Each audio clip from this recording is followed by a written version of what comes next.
It's always been at the heart of the way we manage the grounds. And we very much view the farming and the environment as two sides of the same coin. The reason we have such good outcomes for nature is that they are working in harmony, they're not working against each other.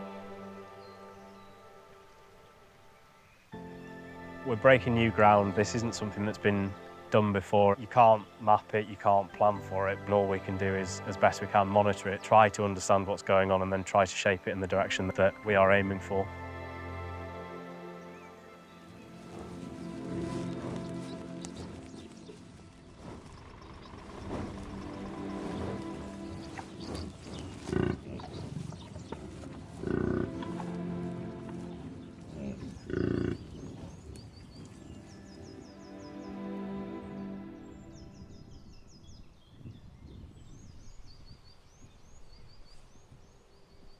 We are land managers rather than farmers or foresters or conservationists. We try to do the right land uses in the right places at the right times for the right reasons, and what right means will move as we go on through time, but it's very much been at the heart of the custodianship of the family that have been here for 200 years. We're introducing beaver to very much get a dynamic water system introduced, so areas that will flood and drought at alternate points of the year, and that water will move throughout the system in different places in different years and start to kick-start some of the invertebrate life and some of the seed bank that's below ground.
The Wallington, which is downstream of this river, it had real issues with flooding, but now they're holding water back, so that's going to slow the water down getting to Morpeth, and it prolongs that, so it's going down slower, so it's not all coming down in one big flood event.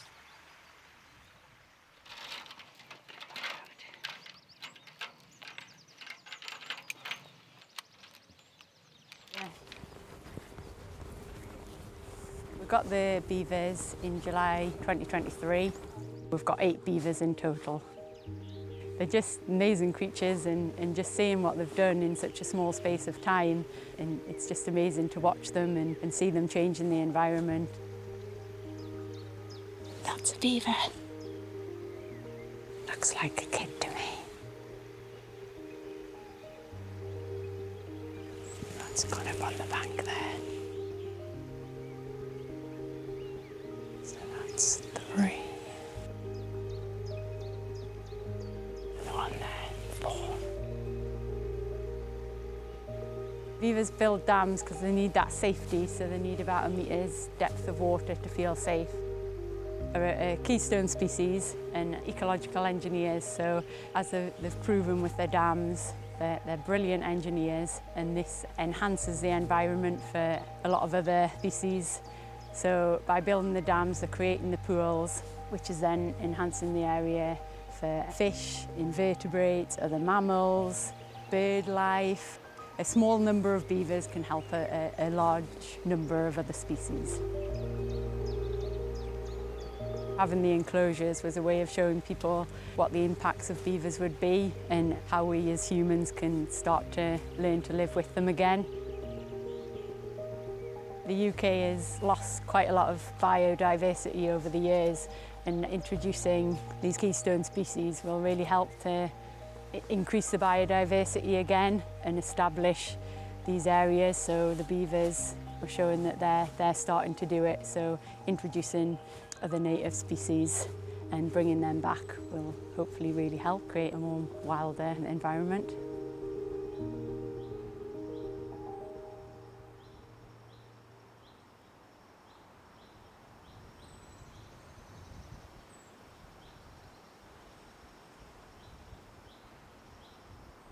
The last time I was here, they just introduced beavers, and to come back today and to see the changes those beavers have made in just a few short months, wow, it's heartwarming. Although we're a very short time into the project, we've had beavers here for about 12 months now, we're already starting to see those dynamic systems coming back and coming through. We're introducing bison into a approximately 280 acre enclosure, which is made up of wet grassland fields and historic poor performing softwood timber production. The idea behind that is that the beaver will create a dynamic water system where areas will be flood and drought at different points of the year and over different timescales. You then into the same enclosure, they'll create new rides, open up new glades. So we need to get the animals acclimatised to the new environment. And I mean, bison are pretty calm creatures. They'll soon habituate to new things, but it's just that case of giving them time, giving them space. We've deliberately got the same handling system and set it up in a very similar configuration. So as they've come off the wagon, things feel familiar, things feel safe. And so it's a case of leaving them in that environment, in that safe space, letting them hear the trains, see them going past, hear the hum of the power lines, see us coming backwards and forwards, new people, new faces, new vehicles, and just keep them calm, keep them happy, get them used to what's going on.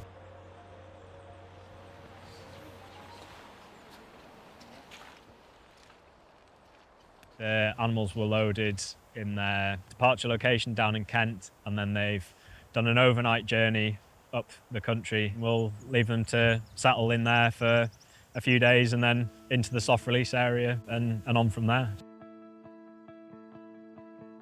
You hope it goes well, you prepare for everything, and then finally I love it. I'm happy for them, but I am going to miss them. I'm just overwhelmed with gratefulness. I'm so grateful. It's going to be a good trip up. I'm with the best of the best.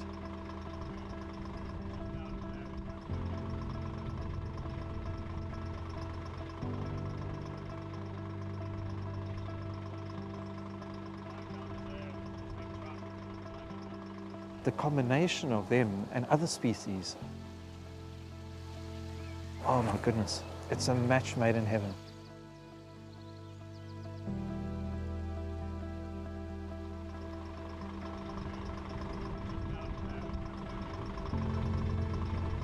It's really when you immerse yourself in their world that you realize what phenomenal species they are and what they're capable of.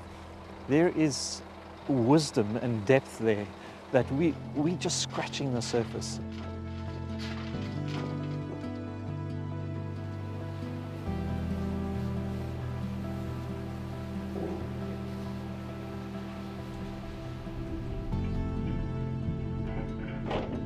Come on.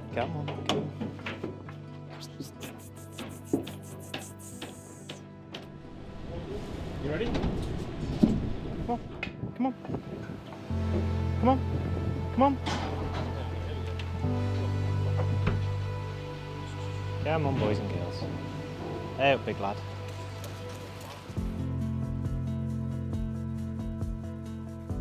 You know, we can play the role of the apex predator by controlling deer numbers, or we can, cut and rake up big piles of bracken.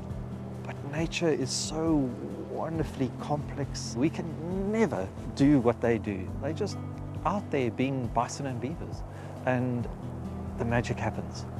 That's what it's all about.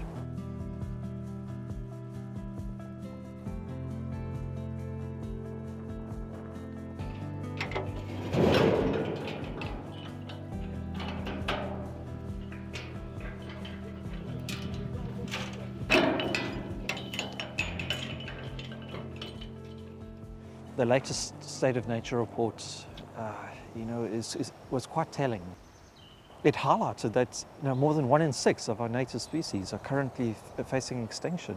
The UK is one of the most nature-depleted countries in the world.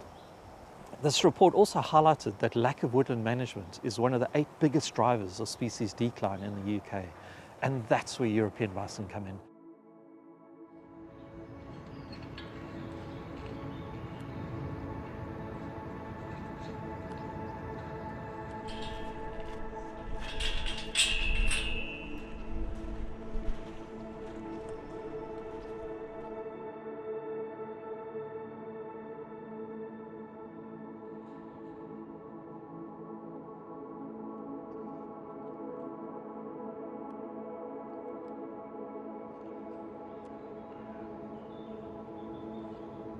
It's not a case that in order to solve the biodiversity crisis, we've got to rewild vast tracts of land and let it go out of management and let it go to scrub.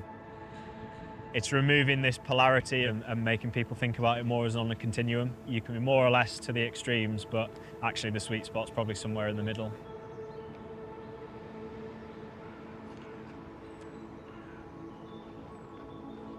The beaver have already started doing a bit of work of felling smaller trees here and there and opening pathways up through the woods. The bison will then find those pathways and open them up from a beaver-sized pathway to a bison-sized pathway.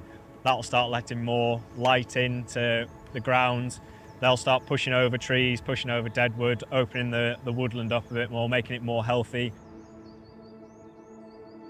Over time, we should have a silvicultural transformation from evergreen softwoods through to more native hardwoods and a much more diverse mix of tree species and mix of wet grasslands, wet pools and ponds where the invertebrates can come through, and just a much more dynamic ecosystem here. You then overlay the bison into the same enclosure, and they have a trampling activity through the woodlands. They'll manage the rhododendron and bracken, which is essential for the forestry management that we have here. Eventually it will get too shallow for the beaver to live there. They'll move on somewhere else. The bison will then come along and find it. That becomes a wallow for them in the summer, and that then starts the translocation of seeds and other species throughout the enclosure.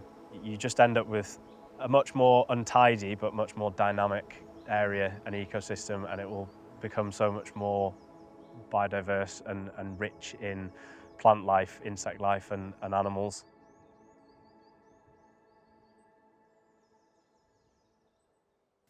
I don't know how long it's going to take to get to see these changes, and that's partly what's so exciting about it, because it's very much the unknown.